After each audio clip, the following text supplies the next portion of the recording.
Hello ma'am, এই একটু আগে আপনার নাম্বারে ৭০,০০০ টাকা পাঠানো হয়েছে। কোন খুশিতে? খুশিতে নয়, ভুল করে হয়েছে। আমি আপনাকে কিভাবে বোঝাবো বুঝতে পারছি না। আপনি ভাববেন এটা কোনো জালিয়াতি, কিন্তু বিশ্বাস করুন, আমি এই ধরনের মানুষ নই। সত্যি এটা ভুলবশত হয়েছে। ৭০,০০০ টাকা ভুলবশত কিভাবে পাঠিয়ে দিলেন? আমি যে নাম্বারে পাঠাচ্ছিলাম সেই নাম্বারে একটা ডিজিট ভুল করে ফেলেছি। আর সেই ভুল করা নাম্বারটা আমার নাম্বার, তাই তো? ব্যাপারটা আসলে তাই। স্ক্রিপ্টটা ভালো লাগলো না, অন্য কিছু বলুন। Ma'am please, trust me. আচ্ছা, বিশ্বাস করলাম। এবার কি করতে হবে আমায়? আপনি যা বলবেন সেটাই আমি মেনে নেব। যদি দেখা করে টাকাটা দিতে চান, ঠিকানা বলুন, আমি চলে যাব সেখানে। সব প্রমাণ দেখে তারপর না হয় ফেরত দেবেন। বাবা, তাই নাকি? তাহলে তো একটু বিশ্বাস করতেই হচ্ছে। তবে আমি যেখানে থাকি সেখানকার থানায় আসতে হবে। পুলিশের সামনে সব প্রমাণ দেখাবেন, তারপর আমি টাকাটা ফেরত দিয়ে দেব। ওকে, ঠিক আছে, তাই হবে। আমি রাজি। ঠিকানাটা বলুন। মিতুল ঠিকানাটা দিয়ে বলল, ৩০ মিনিট পর আসুন ওখানকার থানাতে। আমি ওখানেই থাকবো। ফোনটা রেখে দিল মিতুল। মনে মনে ভাবল, এইসব উটকো ঝামেলা কেন তার জীবনেই আসে। সে এখন তার বাবার রিপোর্টগুলো নিতে এসেছে। এখান থেকে এবার থানায় যাবে। একটু পরেই ডাক আসতেই মিতুল উঠে গেল।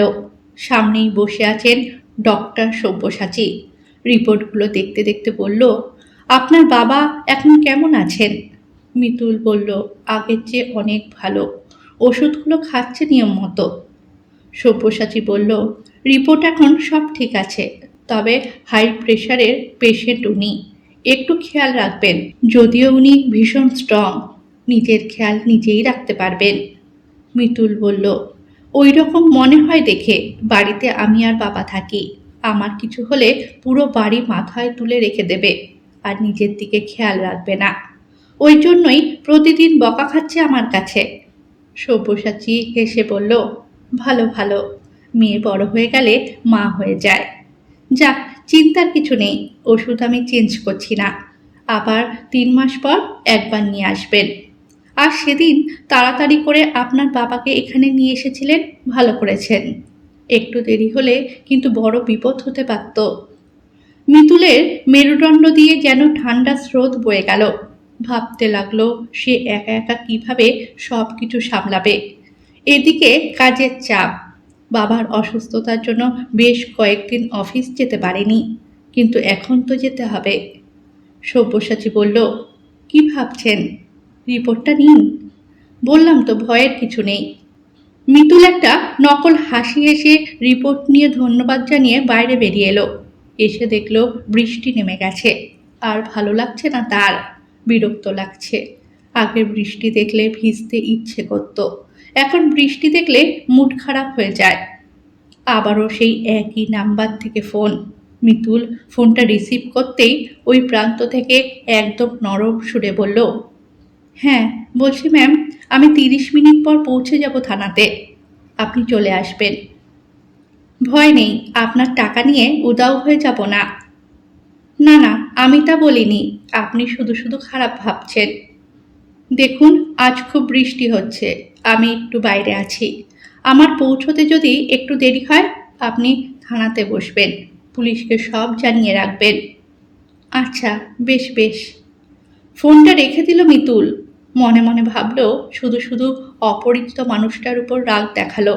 মানুষ মাত্রই ভুল হয়, তারও হয়েছে। ৭০,০০০ টাকা কম তো নয়।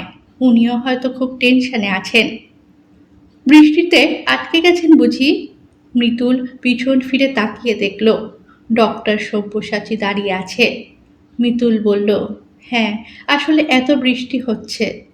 সব্যসাচী বলল, আর আপনার তত টেনশন হচ্ছে। ভাবছেন বাড়িতে বাবা এখন কি করছে কে জানে। মিতুল কথাটা শুনে এবার হাসল, তবে এবার মেকি হাসি না, ভেজালহীন হাসি। আসলে সব্যসাচী ঠিকই বলেছে। সব্যসাচী বলল, কোথায় যাবেন? মানে আপনার বাড়িটা কোথায়? মিতুল তার ঠিকানা বলল। সব্যসাচী শুনে বলল, আমি ওই পথেই যাচ্ছি। আপনার অসুবিধে না হলে আপনি আমার সাথে যেতে পারেন। মিতুল একটু ইতস্তত বোধ করে আবারও বাইরের আকাশটার দিকে তাকালো। সব্যসাচী সেটা লক্ষ্য করে বলল, মনে হয় না এত তাড়াতাড়ি বৃষ্টি থামবে। আপনি আরও একটু ভেবে নিন। আমি গাড়িটা বের করে নিয়ে আসি। সব্যসাচী চলে গেল। মিতুল হাঁ করে তাকিয়ে থাকলো। সুদর্শন পুরুষের সংজ্ঞা বোধহয় সব্যসাচী বাবু। যেমন সুন্দর দেখতে তেমনই তার ব্যবহার। মিতুলের বাবা যখন এখানে ভর্তি ছিল তখনই দেখেছিল এখানকার পেশেন্টদের বড় প্রিয় মানুষ ডক্টর সব্যসাচী। উনি যেভাবে কথা বলেন তাতে বেশ একটা পজিটিভ ভাইব পাওয়া যায়। গাড়ির হর্নে স্তম্ভিত ফিরল মিতুলের। গাড়ির ভেতর থেকে সব্যসাচী বলল, ভাবা হলো নাকি এখনো ভাবছেন? এই হচ্ছে মানুষের জীবন। ভেবে ভেবে অর্ধেক আয়ু শেষ করে ফেলছে, আর তারপর আমাদের কাছে এসে বলছে ওষুধ দিন, আমি বাঁচতে চাই। মিতুল কথা বাড়ালো না, হেসে গাড়ির কাছে গেল। সব্যসাচী বলল, তাড়াতাড়ি ভেতরে ঢুকুন, ভিজে গেলেন তো। মিতুল গাড়ির ভেতরে বসল। রুমালে মুখ হাত মুছতে মুছতে বলল, আপনার গাড়িটা কিন্তু নোংরা হয়ে গেল। সব্যসাচী বলল, তাতে কোনো সমস্যা নেই। এবার বলুন কোথায় নামাবো আপনাকে? মিতুল বলল, থানাতে। সব্যসাচী অবাক হয়ে বলল, কারোর নামে কেস করবেন নাকি? মিতুল বলল, আরে না না, একটা উটকো ঝামেলাতে ফেসেছি। সব্যসাচী আরও একটি অবাক হয়ে বলল, কীরকম? যদি আপনার প্রবলেম না থাকে শেয়ার করতে পারেন। মিতুল বলল, প্রবলেম কেন থাকবে? একটা গাধার জন্য ফেসেছি। একটু আগেই ভুল করে আমার নাম্বারে 70,000 টাকা পাঠিয়ে দিয়েছে। তারপর আমাকে ফোন করছে, চিনিও না জানিও না আমি। তাই বললাম থানাতে আসুন, আমি ওখানেই টাকাটা ফেরত দেব। সে রাজি হলো। তার আগে কোনো কিউআর কোড পাঠালো না, বলল না এটাতে টাকা পাঠান। না না, তেমন কিছুই বললেন না তিনি। তাতেই আমার মনে হলো মানুষটা খারাপ নয়, সত্যি সত্যি ভুলবশত কাজটা করে ফেলেছে। ও, তার মানে ভদ্র গাধা?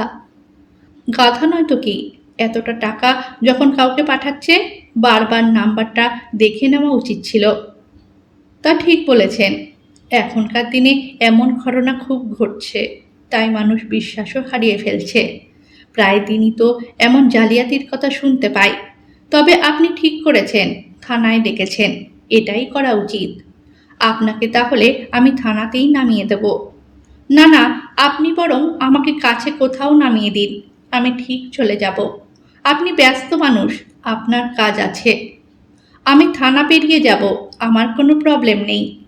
আচ্ছা, তাহলে আমাকে থানাতে নামিয়ে দেবেন। মিতুল বারবার ফোনটা দেখছে। 30 মিনিট প্রায় হতে চলল, সামনেই আবার ট্রাফিক জ্যাম। বৃষ্টির জন্য খুব সমস্যা হচ্ছে। সব্যসাচী বলল, আপনি আবার ভাবছেন? মিতুল বলল, না না, ভাবছি না। সব্যসাচী বলল, আপনার বাবাকে একবার ফোন করে জানিয়ে দিন যে একটু লেট হবে, তাহলে আপনার সাথেও কথা হয়ে যাবে। মিতুলের মুখে হাসি ফুটে উঠল। সত্যিই তো, এই সহজ ভাবনাটা তার মাথায় কেন এলো না? আসবেই বা কি করে? সবসময় এই মাথাটা শুধু দুশ্চিন্তা করে। তাড়াতাড়ি ফোনটা ব্যাগ থেকে বের করে বাবাকে ফোন করলো। হ্যাঁ মিতু, বল। বাবা, কোথায় আছো তুমি? আমি রান্নার আওয়াজ পাচ্ছি। খিচুড়ি বানাচ্ছি। মানে? আমি তো রুটি তরকারি বানিয়ে এসেছিলাম। এই বৃষ্টিতে এইসব ভালো লাগে না মা। খিচুড়ি আর ডিম ভাজা পুরো জমে যাবে আজ। খাওয়াচ্ছি তোমাকে খিচুড়ি আর ডিম ভাজা, একবার আমাকে বাড়িতে পৌঁছাতে দাও। হ্যাঁ, তুই ধীরে সুস্থে আয়, তারপরে একসাথে খাবো। তুই বাড়ি ফিরলে তারপর ডিম ভাজবো, বেশ গরম গরম খাওয়া যাবে। বাবা, আমি রেগে আছি তোমার ওপর, সেটা কি তুমি বুঝতে পারছো না? দেখ মা, এই 15 দিন তুই অনেক আমাকে শাসন করেছিস। তোর বাধ্য ছেলে হয়ে আমি ছিলাম। আজ না হয় একটু অবাধ্য হলাম। আজকের দিনটা ক্ষমা করে দে। তুমি আমাকে আগে বলতে পারতে, আমিই বানিয়ে দিতাম। ইচ্ছে হলো নিজে বানাই, তাই তো বানাচ্ছি। আচ্ছা বেশ, আমার ফিরতে একটু দেরি হবে, তুমি সাবধানে থাকবে। আচ্ছা মা। মিতুল ফোনটা রাখার পর সব্যসাচী বলল, এতটা শাসনে রাখা ঠিক নয়, একটু আধটু ছাড় দিতে হয়। উনি সুস্থ আছেন, তা ওনার কাছ থেকেই বোঝা যাচ্ছে। আপনি আর চিন্তা করবেন না। কথাটা শুনে মিতুল হাসল। থানার কাছে পৌঁছে গিয়ে গাড়ি এক সাইডে দাঁড় করালো। মিতুল বলল, থ্যাংক ইউ ডক্টর। সব্যসাচী বলল, চলুন, আমিও যাচ্ছি। মিতুল সাথে সাথে বলল, না না, বাকিটা আমি সামলে নেব। সব্যসাচী বলল, আরে গাধাটাকে একবার দেখে আসি। চলুন, বৃষ্টিটা কমেছে, এই সময় যাওয়া যাক। থানার ভিতরে গিয়ে একজন পুলিশকে মিতুল সবটা জানালো। তিনি বললেন, এখনো কেউ এখানে এসে পৌঁছায়নি, আপনারা বসুন, উনি আসুক তারপর দেখছি। সব্যসাচী বলল, আমি সেই ব্যক্তি, ভুলবশত আপনাকে টাকাটা আমিই পাঠিয়েছি। মিতুল আর পুলিশ তার দিকে অবাক হয়ে তাকিয়ে থাকলো। সব্যসাচী ফোনটা বের করে সব প্রমাণ দেখালো। মিতুলও এবার ভালো করে সব ডিটেলস দেখল। তারপর অবাক হয়ে বলল, এই কথাটা আপনি আমাকে আগে বললেন না কেন? আমি তো প্রথমেই জানিয়েছিলাম। সব্যসাচী বলল, ইচ্ছে করেই বলিনি। ভবিষ্যতে এই রকম সমস্যা আপনার জীবনে আবার হলে আপনি আগে আইনের দ্বারস্থ হবেন। কাউকে সহজে বিশ্বাস করবেন না। থানার পুলিশ সবটা জানতে পেরে বললেন, তাহলে এবার টাকাটা ওনার ফেরত করে দিন। মিতুল সাথে সাথে ওই নাম্বারের টাকাটা ব্যাক করে দিল। পুলিশ এবার সব্যসাচীকে বলল, এই রকম ভুল আর করবেন না, দেখে শুনে লেনদেন করবেন। সব্যসাচী হেসে বলল, হ্যাঁ স্যার, এই ভুল আর করব না। আসলে টাকাটা এক জায়গায় ডোনেশনের জন্য পাঠাচ্ছিলাম, একটা ডিজিট ভুল হয়ে যাওয়ায় মিতুলের কাছে পৌঁছে যায়। পুলিশ হেসে বললেন, এই ভুল নাম্বারটা আবার আপনারই পরিচিত মানুষের।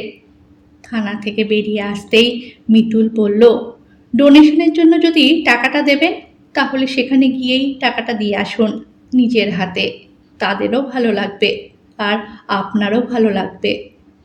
বৃষ্টি থেমে গেছে। মিতুল একটু এগিয়ে গেল। পিছন থেকে সব্যসাচী বলল, এই গাধাটা যদি সারাদিনে আপনাকে একবার করে ফোন করে আপনি কি বিরক্ত হবেন? মিতুল পিছন ফিরে হেসে বলল, যদি এখন আপনার খুব বেশি তাড়া না থাকে তাহলে আপনি আপনার পেশেন্টের হাতের খিচুড়ি আর ডিম ভাজা খাওয়ার সুযোগটা কি নিতে চান? সব্যসাচী হেসে বলল, তাহলে আপনার কপালে আজ শুকনো রুটি আর তরকারি জুটবে, কারণ আমি কিন্তু খুব খিচুড়ির ভক্ত। মিতুল হেসে বলল, চলবে।